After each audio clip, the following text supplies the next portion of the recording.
Hi there. I got a question the other day from a friend asking whether or not he could solely use a regular 15 amp outlet, the one you normally find on the outside of your house, to charge his Tesla in the middle of winter in the Canadian prairies.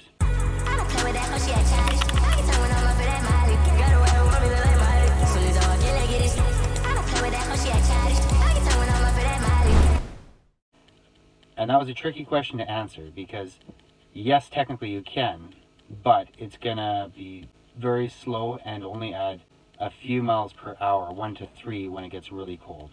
And a lot of that energy is going to be used to power the battery heater and be consumed just in the efficiency of charging.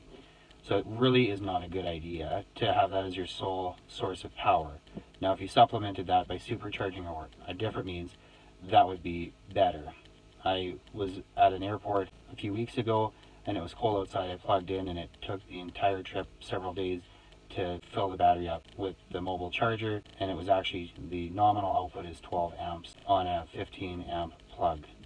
So yes, you can do it, but no, it's not efficient, especially if you're driving more than a few kilometers here and there. If you're using it regularly for, to work and back and groceries, that typically won't be adequate for the power needs. So in winter, you're going to want to look for something more like a 220 amp as a minimum and move up from there to allow you to drive your car for kind of average to typical miles in winter. In summer it's a lot better, but yeah, definitely in winter your efficiency on kilometers or miles drops by about half, is my rule of thumb. Anyways, thanks for listening. If you like what you see, click the like button, subscribe, and we'll see you on the next one.